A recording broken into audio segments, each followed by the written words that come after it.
La Escuela Dominical, un tiempo de estudio bíblico y teológico acerca de las grandes doctrinas de la fe histórica del cristianismo.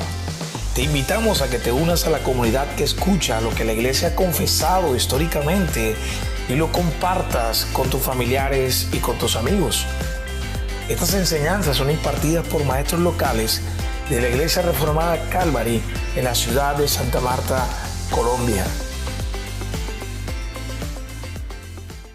La ley en todo su conjunto apunta a Cristo. La ley era sombra, lo dice Hebreos, era sombra de lo que venía, que era Cristo Jesús. Además de eso, de esas leyes que hoy no están vigentes para nosotros, con respecto al Evangelio, decimos también que la ley moral sí continúa vigente. Estamos obligados al cumplimiento de la ley moral. Estamos obligados al cumplimiento de los 10 mandamientos porque no fueron abrogados en ningún momento. Decíamos, de hecho, en los comentarios y las participaciones de los hermanos, decíamos y llegamos también a la conclusión, como llega también la Confesión de Fe de Westminster, que la ley moral continúa vigente porque Dios es el mismo ayer, hoy y siempre, será el mismo.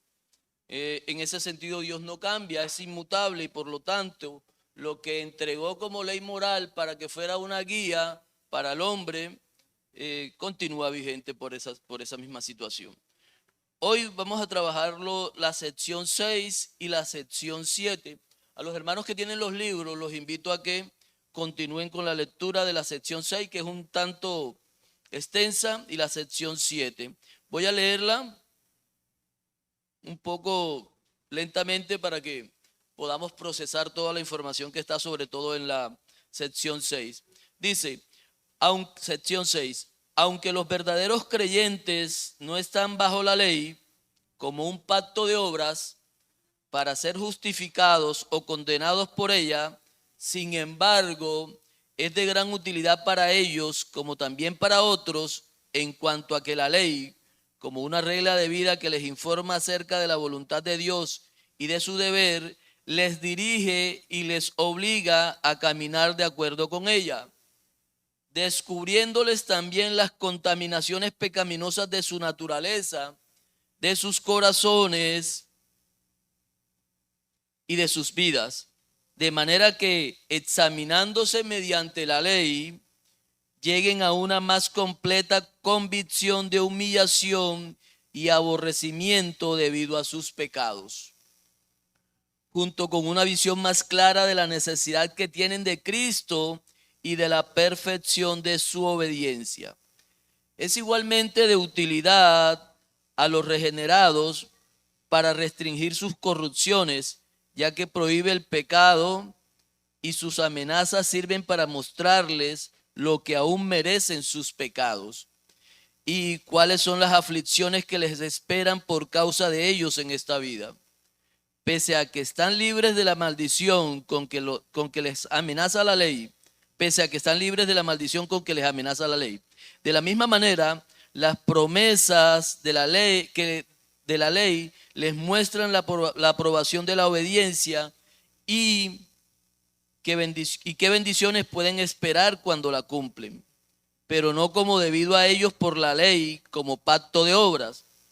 De manera que si una persona hace lo bueno y deja de hacer lo malo, porque la ley lo alienta a lo uno y lo desalienta de lo otro, ello no es evidencia de que esté bajo la ley y no bajo la gracia. Sección 7. Los usos de la ley mencionados anteriormente no son contrarios a la gracia del Evangelio, sino que concuerdan dulcemente con ella, pues el Espíritu de Cristo subyuga y capacita la voluntad del ser humano para hacer libre y alegremente lo que la voluntad de Dios revelada en la ley requiera que se haga. Una lectura extensa, párrafo bastante extenso para enseñarnos ciertas verdades. De manera resumida, La Confesión de Fe de Westminster enseña 3 puntos esenciales en las secciones 6 y 7. Primer punto esencial que enseña las secciones 6 y 7. Desde la caída, ningún hombre puede salvarse por la ley. Eso es lo primero que debemos, o lo que primero que encontramos en estas dos secciones. Desde la caída, ningún hombre puede salvarse por la ley. Segundo, los creyentes no están bajo la ley como condición de vida. No estamos hoy bajo la ley, sino estamos bajo el pacto de gracia. Tercero, no obstante, la ley es de mucha utilidad bajo el evangelio por algunas razones que la misma Confesión de Fe de Westminster nos está indicando en las secciones 6 y 7. Entonces miremos la primera premisa, el primer punto de lo que enseña la Confesión de Fe de Westminster en las secciones 6 y 7. La primera, desde la caída, ningún hombre es capaz de adquirir la justicia y la vida eterna por la obediencia de la ley. Ningún hombre desde la caída está capacitado, está habilitado para adquirir por su propia cuenta la justicia y la vida eterna por la obediencia de la ley. Ahora, ¿por qué decimos que desde la caída ningún hombre es capaz de adquirir la justicia y la vida eterna por la obediencia de la ley? Vamos a dar 4 argumentos a favor de esa primera enseñanza. Los argumentos que dan, el primer argumento, ¿por qué los hombres de la caída no pueden adquirir por su propia cuenta la justicia y la salvación eterna? Primero, todos los hombres hemos pecado. Todos los hombres han pecado. Romanos 3:9, si lo pueden buscar, hermanos, Romanos 3:9 nos dice lo siguiente. Y Romanos 3:9 profundiza muchísimo. Romanos 3 profundiza muchísimo en este asunto, en cuanto a que todos, gentiles y judíos, pecaron.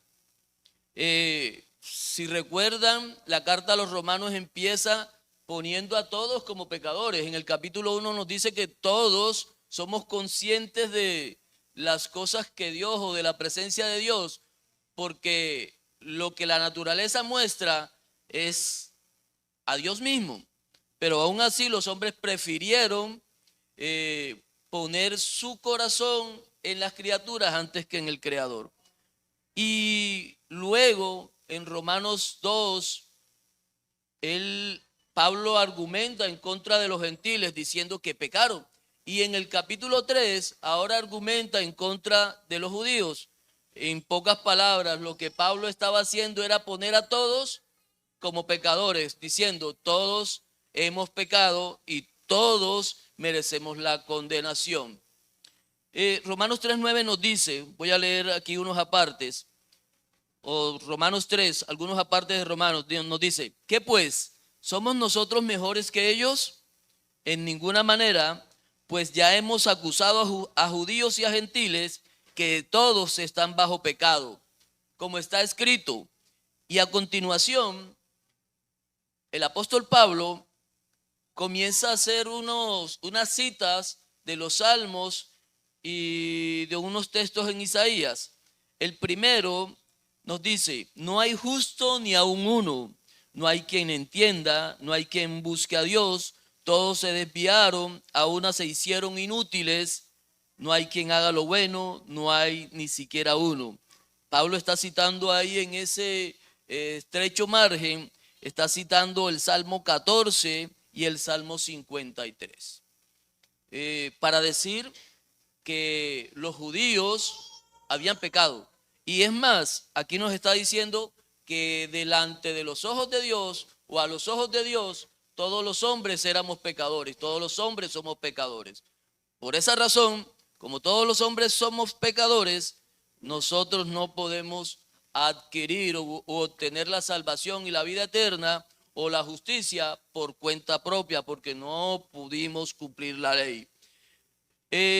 En otra parte de ese mismo texto, el apóstol nos dice, sepulcro abierto es su garganta, con su lengua engaña, veneno de áspides hay debajo de sus labios. Está citando Salmo 5, Salmo 140. Posteriormente dice, su boca está llena de maldición y de amargura. Cita el Salmo 10. Luego dice, sus pies se apresuran para derramar sangre, quebranto y desventura hay en sus caminos y no conocieron caminos de paz. Está citando el Salmo 59. Luego nos dice, no hay temor de Dios delante de sus ojos, Salmo 36.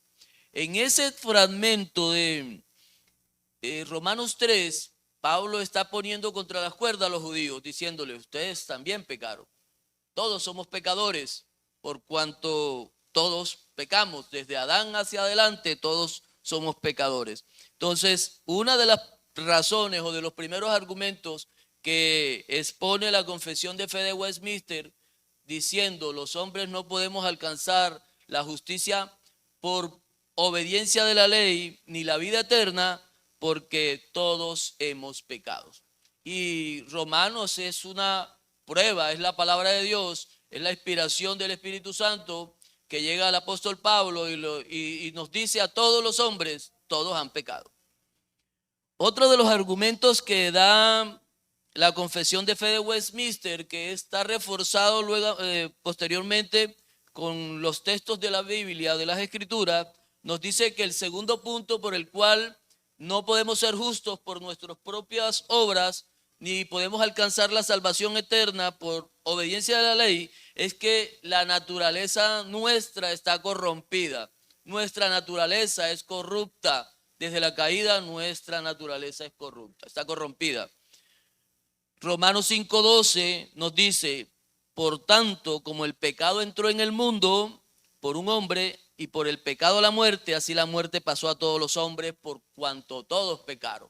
Aquí nos está confirmando lo del punto anterior, todos pecamos. Y aparte de eso, nos está diciendo que en Adán entró el pecado al mundo y ese pecado de Adán corrompió la naturaleza de los que venían después de Adán, aunque ellos, dice el mismo apóstol Pablo, aunque ellos no infringieron la ley de la manera en que la infringió Adán. ¿Qué quiere decir eso? Que aunque el pecado de Adán fue un pecado particular porque rompió la relación con Dios, todos los que venimos después de Adán teníamos la semilla de esa naturaleza corrompida. Por lo tanto, no podemos cumplir perfectamente la ley. ¿Cómo podemos apoyar eso bíblicamente? Lo podemos apoyar. Génesis 6. Podemos buscar Génesis 6, por favor, hermanos. Génesis 6, 5 en adelante. Y nos dice, ese texto nos dice algo bastante doloroso y bastante impactante. Lo que vio Dios en esa generación. ¿Qué vio Dios en esa generación? 6:5 nos dice, y vio, siga hermano.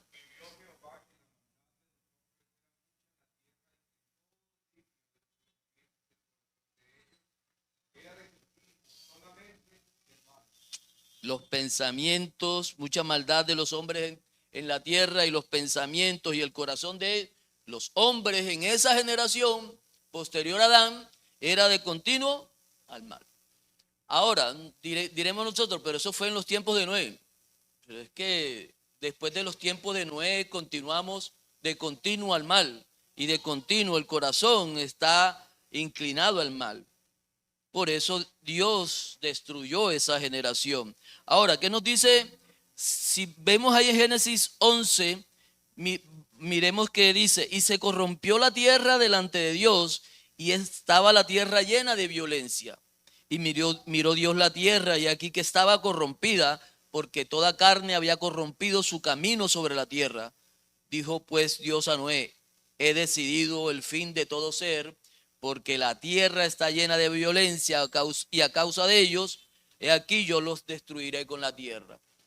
Este versículo nos está indicando que en la generación de Noé, la naturaleza caída que se había desprendido del pecado de Adán estaba ahí. Estaba ahí. Eso en Génesis 6.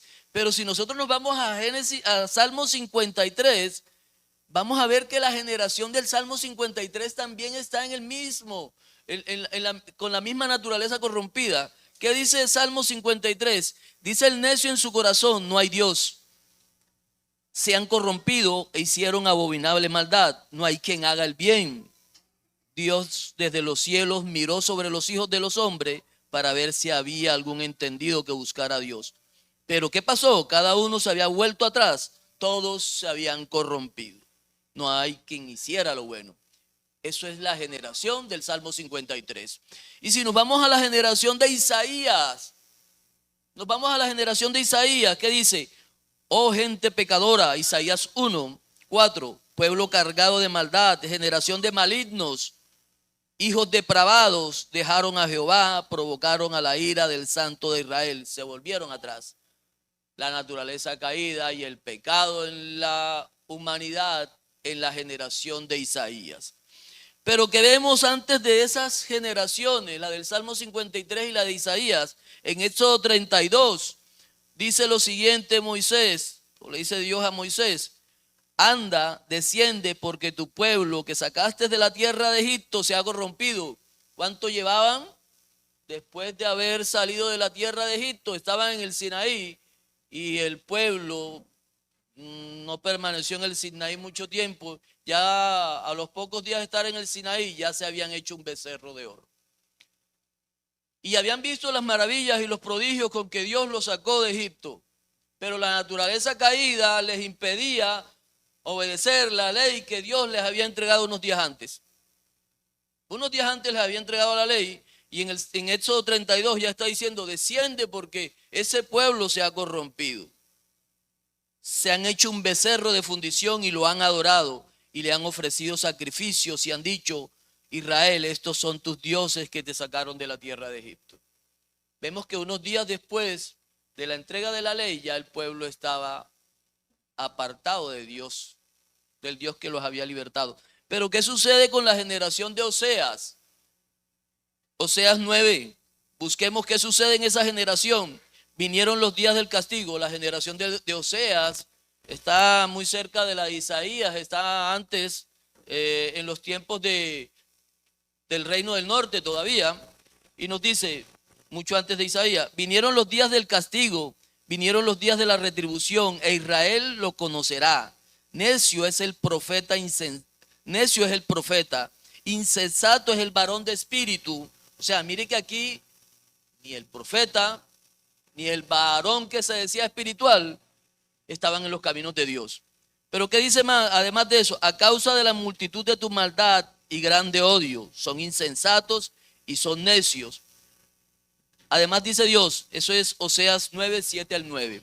Atalaya es Efraín para con mi Dios, el profeta es lazo de cazador en todos sus caminos. Profeta, hablando de los profetas, Dios está diciendo: los profetas están engañando y están desviando el camino de las personas. Es lazo del cazador en todos sus caminos, odio en la casa de su Dios. Llegaron hasta lo más bajo en su corrupción, como en los días de Gabá. Está diciendo Oseas que la generación que vivía con él en esa época era tan corrupta como la generación de Gabá. Y si ustedes recuerdan, se está refiriendo al caso de Jueces, cuando el sacerdote levita divide a su esposa, que fue humillada, en pedazos y se las envía a las tribus. O sea, si eso es perversión, lo que hizo el sacerdote levita en aquellos tiempos, alrededor de 700 años aproximadamente, así de perverso era la generación de Oseas. Y no se queda ahí. Ezequiel, en los tiempos del cautiverio, ¿qué dice Ezequiel? 200 años después, 150 años después de Oseas, dice: y me dijo, la maldad de la casa de Israel y de Judá es grande sobremanera, pues la tierra está llena de sangre, y la ciudad está llena de perversidad, porque han dicho: ha abandonado Jehová la tierra y Jehová no ve. Eso está en Ezequiel 9:9, en los tiempos del cautiverio en Babilonia. ¿Qué nos dice el apóstol Pablo? El apóstol Pablo me dice: porque no hago el bien que quiero, sino el mal que no quiero, eso hago. Y si hago lo que no quiero, ya no lo hago yo, sino el pecado que mora en mí. Ya cuando el Espíritu Santo está trabajando y después que aparece la obra del Señor Jesús, está diciendo que aún él, el apóstol Pablo, a pesar de que quiere hacer el bien y a pesar de que tiene al Espíritu Santo morando en él, no puede hacer el bien. ¿Por qué? Porque tenemos aún rezagos de esa naturaleza caída. Así tenemos al viejo hombre, a Adán, lo tenemos todavía conviviendo con lo que hoy somos como hijos de Dios. Así que queriendo yo hacer el bien, hallo esta ley, que el mal está en mí. Porque según el hombre interior me deleito en la ley de Dios, pero veo otra ley en mis miembros que se revela contra la ley de mi mente y que me lleva cautivo a la ley del pecado que está en mis miembros. Miserable de mí, ¿quién me librará de este cuerpo de muerte? Gracias doy a Dios por Jesucristo, Señor nuestro. Así que yo mismo con la mente sirvo la ley de Dios, mas con la carne a la ley del pecado. El apóstol Pablo diciendo que aunque él quería hacer el bien, aún la naturaleza caída y corrupta tenía asuntos que evitaban que cumpliera la ley perfectamente. Interrumpía.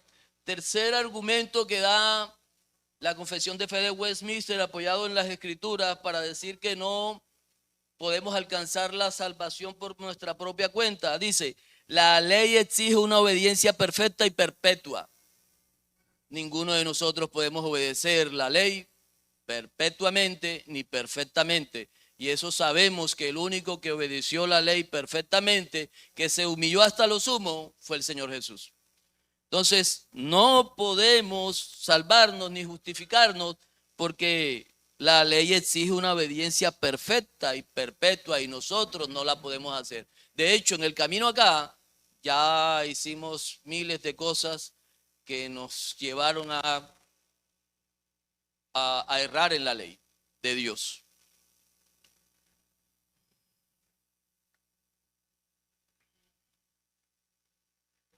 Dice Hebreos 10, 11 a 14, voy a decir la última parte. Dice,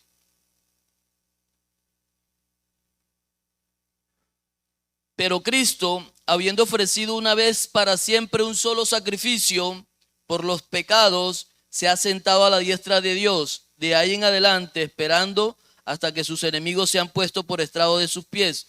Porque con una sola ofrenda hizo perfectos para siempre a los santificados. La perfección de Cristo, el cumplimiento y la obediencia perfecta de la ley nos ha hecho a nosotros santos y nos ha, de hecho dice, ha hecho por perfectos para siempre a los santificados. La obediencia de Cristo, no nuestra obediencia. Nosotros transgredimos la ley en cada instante. El pastor Juan Hernández, pastor de una iglesia en Barranquilla, dice a sus estudiantes, les dice, si a ustedes les pudiéramos proyectar todas las cosas que han pensado, que han hecho en toda la semana, seguramente se irían de Barranquilla, se irían de la iglesia y se irían del país, de hecho, incluso del planeta, porque todo lo que se proyecta de sus acciones serían depravadas. Entonces, mire hasta dónde estamos, nuestra carnalidad, a pesar de que el Espíritu de Dios obra en nosotros, seguimos con esas cosas que nos alejan de la obediencia perfecta y perpetua.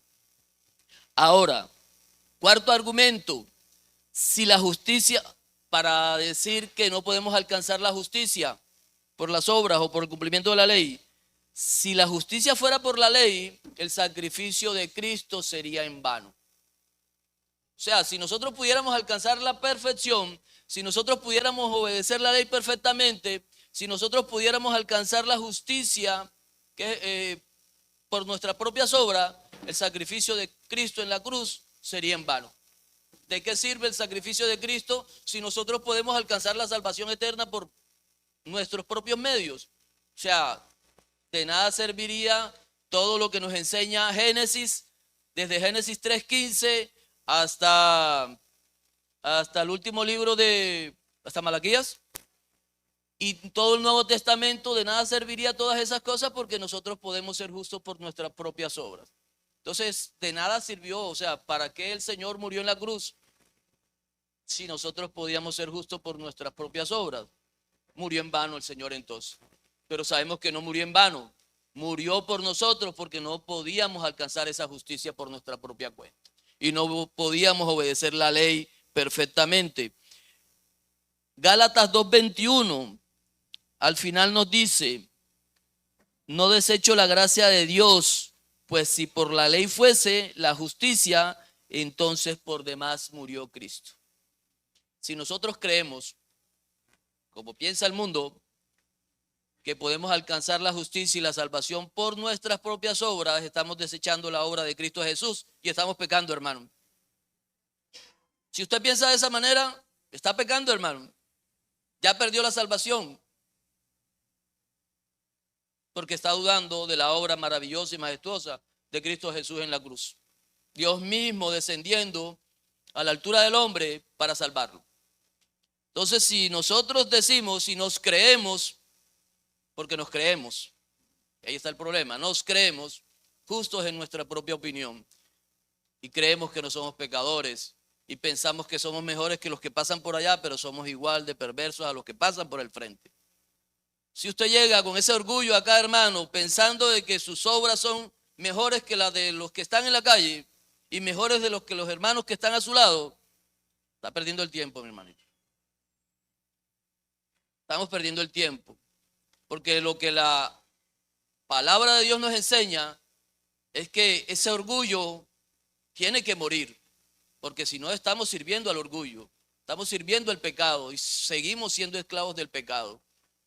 Y si algo aprendemos cada domingo en las prédicas y desde los días que estamos sirviéndole al Señor, es que somos pecadores y que necesitamos arrepentirnos y que necesitamos la presencia de Dios para que pueda moldear nuestra vida y formar el carácter a la estatura del hombre perfecto en Cristo Jesús.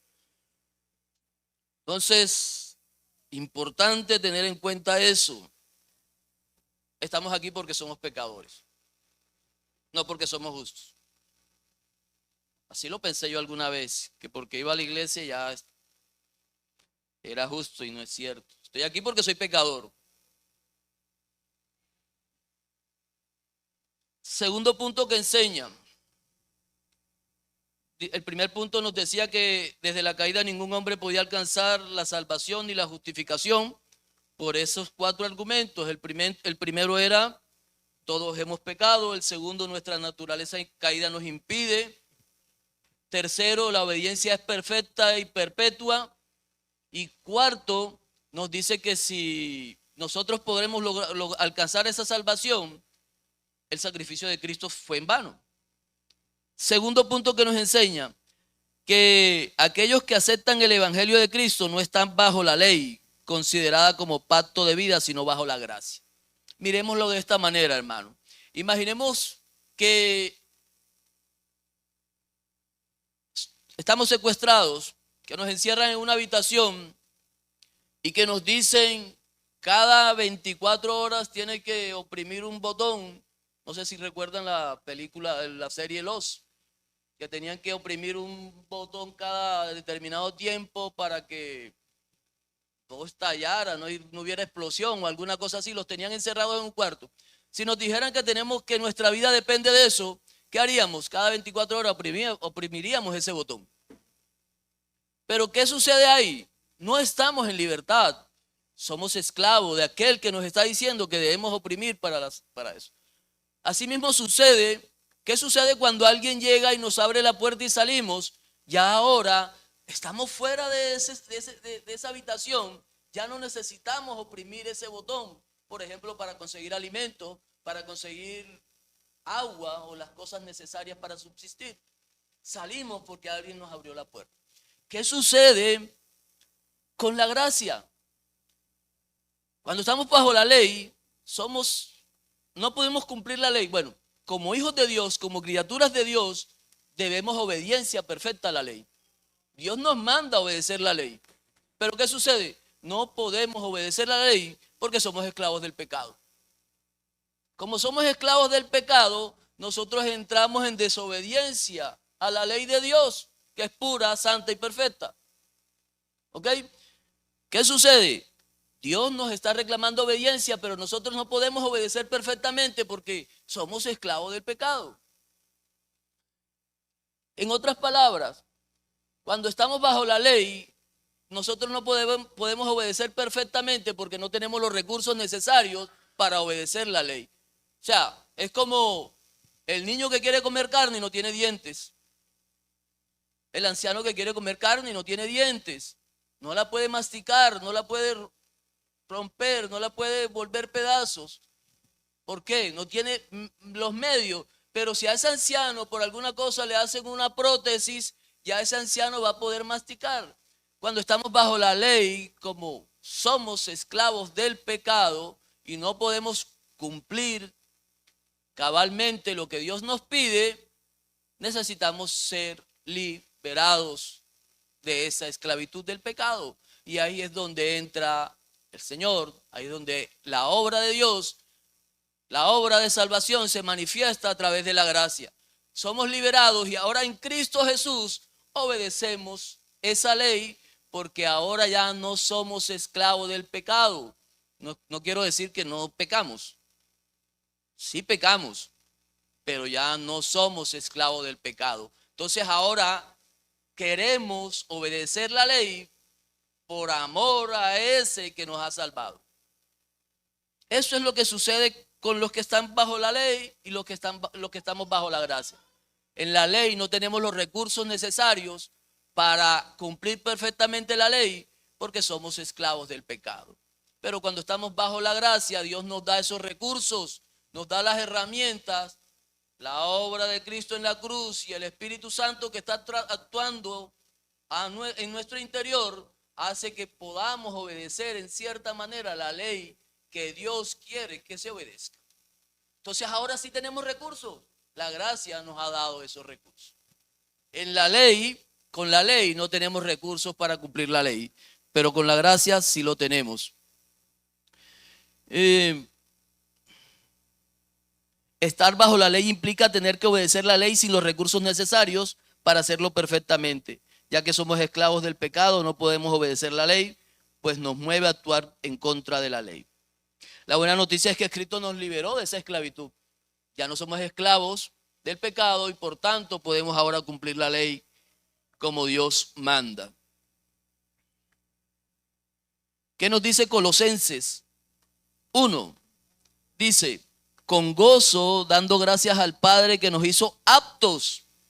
Miren, no éramos capaces de cumplir la ley porque éramos esclavos del pecado, pero ahora Dios nos hizo aptos, capaces para participar de la herencia de los santos en luz, el cual nos ha librado de la potestad de las tinieblas y trasladado al reino de su amado Hijo. Nos liberó del pecado, de la maldad, de las tinieblas y nos llevó al reino de su Hijo. Ahora en Cristo Jesús, en quien tenemos redención por su sangre, el perdón de los pecados.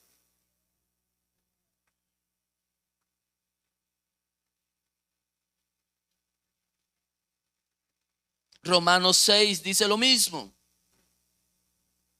Nos dice que vivamos para Dios porque ya no estamos bajo la ley, sino que estamos bajo la gracia y que ya morimos en Cristo Jesús y vivimos en Cristo Jesús.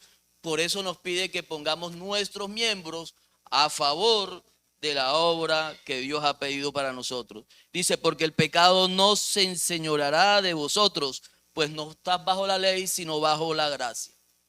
Bajo la gracia estamos ahora, ya no estamos bajo la ley y ya el pecado no se enseñorea de los hijos de Dios, porque Dios mismo está actuando a través del Espíritu Santo en cada momento para que podamos deleitarnos en el cumplimiento de esa ley, aunque somos pecadores.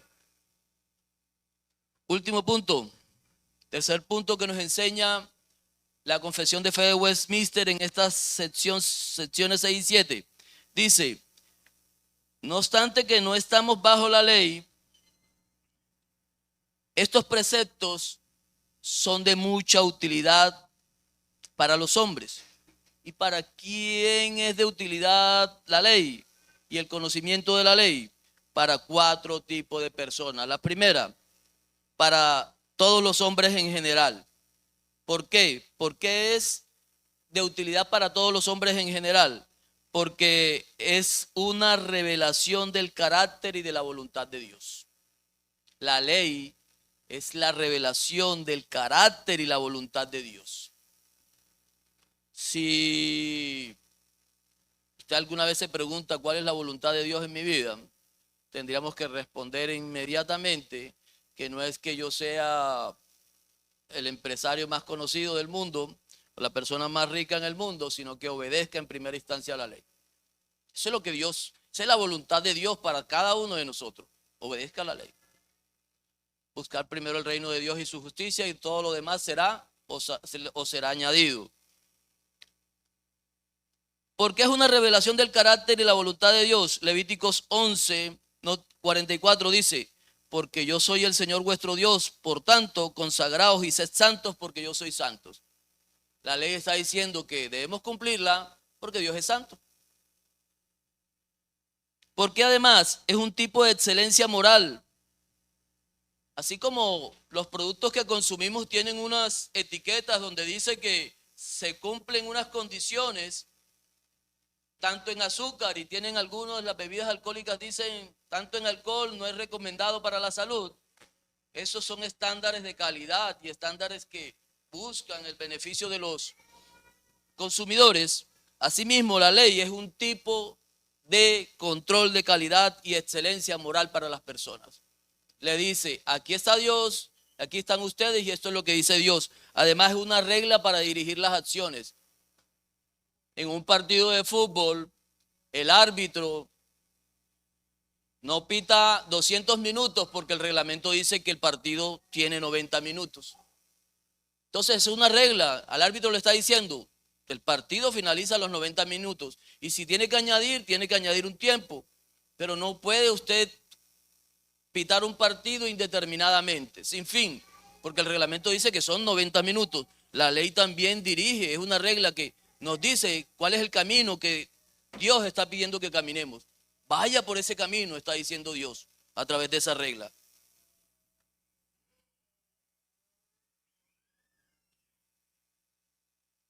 Para los hombres no regenerados, en relación con el Evangelio, es útil porque la ley expresa la santidad y la justicia de Dios. Porque además muestra su propia culpa y corrupción a los no regenerados. Les muestra su propia culpa y corrupción. A los no regenerados, por ejemplo, que ya comienzan a entrar en los caminos de Dios, que ya comienzan a degustar de la palabra de Dios. Muchos de nosotros cuando llegamos a la iglesia por primera vez no habíamos sido regenerados, pero ya escuchábamos y la continua predicación de la palabra, de la sana doctrina, nos ha enseñado que nuestra naturaleza es corrupta y que somos culpables, que merecemos la condenación. Eso hace la ley con los no regenerados que tienen algún vínculo con el Evangelio.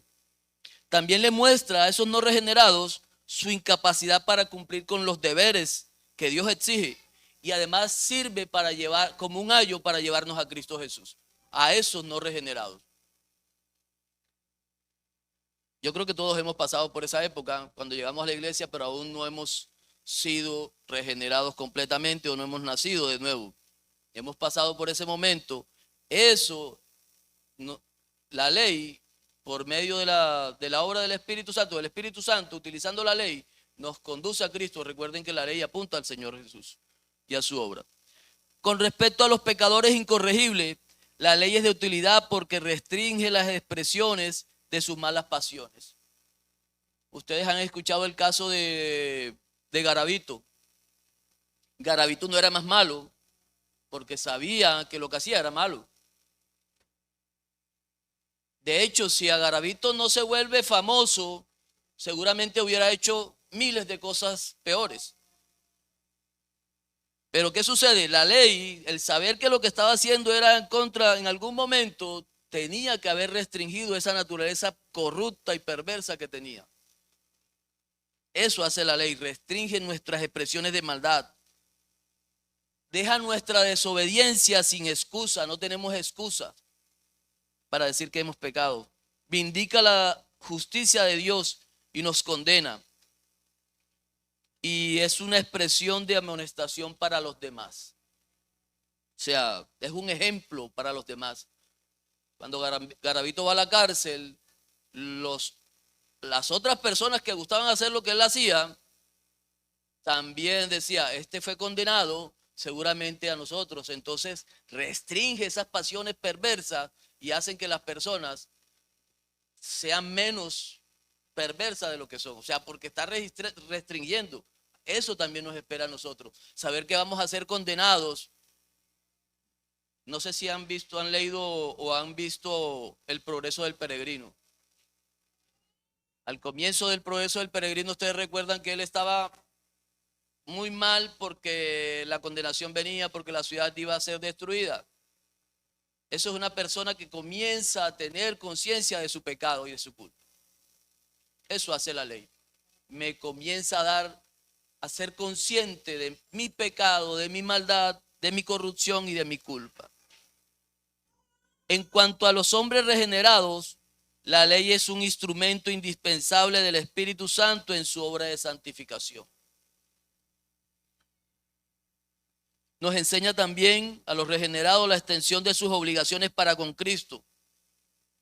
Aprendemos a hacer aquello para lo cual hemos sido traídos a Cristo.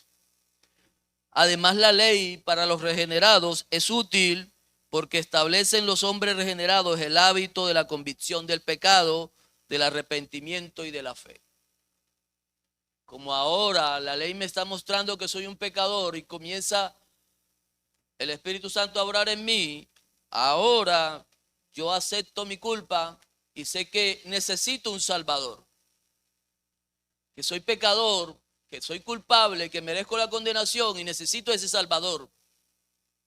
Que ya no puedo por mi propia cuenta salvarme. Entonces levanto la mirada a los cielos y le digo, Señor, sí necesito ese Salvador que tú estás ofreciendo. Eso hacia allá apunta la ley. Eres un pecador, te lo recuerda cada vez. Eres un pecador y necesitas ser salvo. Y por eso, cuando el Espíritu Santo da un nuevo nacimiento, comenzamos a aceptar la culpa, a reconocer nuestro pecado, nuestra maldad, a aceptar que merecemos la muerte, la condenación eterna por nuestro pecado y que imploramos a Dios la salvación que es en su Hijo, Cristo Jesús. Para terminar, las promesas y las amenazas de la ley son motivos para desterrar de ellos el pecado y de asegurarlos en la gracia. Las promesas que están en la ley, incurrimos en un error al pensar que obedecer la ley nos va a dar todo lo que queremos. Las promesas no son el fin de la ley. Las bendiciones no son el fin de la ley. El propósito de la ley es mostrar el carácter moral de Dios, mostrar nuestra naturaleza caída y pecaminosa, apuntar a Cristo y ser expresión de amor. Manifestar la expresión de amor hacia Dios y hacia los hermanos. Ese es el propósito de la ley, pero pensamos que la obediencia a la ley, Dios está comprometido a darnos todo lo que queremos. Y sí, Dios le dio a Israel unas bendiciones, pero si recuerdan, también les dio unas maldiciones. Y las maldiciones fueron bien dolorosas y tuvieron más tiempo de maldición que de bendición en la tierra prometida. O sea, los tiempos malos para Israel fueron más de los tiempos maravillosos que vivieron los israelitas en la tierra prometida. Entonces, las promesas, no pensemos que cumplir la ley como una forma de ganar cosas materiales. La ley no apunta a eso. La ley apunta a que Dios se agrade porque nosotros cumplimos la ley por amor. Entonces, no por promesas, sino que cumplimos como una muestra de nuestro amor a aquel que dio su vida por nosotros. A eso apunta la ley. Si creemos que la ley es para adquirir bendiciones materiales, estamos fallando, porque a eso no es lo que apunta la ley. La ley apunta a Cristo, quien nos dio la salvación y nos justificó y nos está haciendo santos para que seamos el pueblo redimido para Él, que fue un pueblo redimido desde antes de la fundación del mundo. ¿Alguna pregunta, hermanos? 8:59, si tienen alguna pregunta.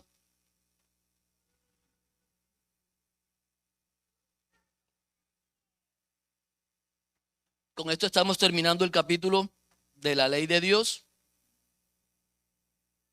¿Alguien tiene alguna pregunta? Son temas muy duros de tratar. Son temas que no nos gusta escuchar. Seguramente son temas que los que estamos acá en la escuela dominical de pronto no nos gusta ser tan directos, pero es lo que Dios pide. Y si los hermanos de la escuela dominical no transmiten lo que Dios está pidiendo acerca de sus enseñanzas, estamos pecando y estamos siendo más transgresores de la ley que aquellos que están escuchando cosas bonitas. Entonces, gracias a Dios no estamos en medio de una iglesia de la prosperidad, sino que estamos en medio de una iglesia de sana doctrina, donde se enseña lo que se tiene que enseñar, aunque no nos guste. La verdad, a mí no me gusta escuchar esas cosas que me digan lo que dice la ley, pero eso es lo que somos. Y por fortuna,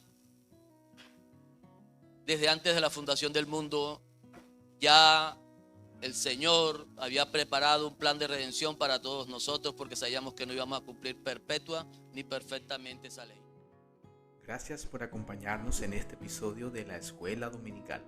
Esta iniciativa nace de la necesidad de enseñar todo el consejo de Dios y fortalecer nuestra fe a través de su palabra.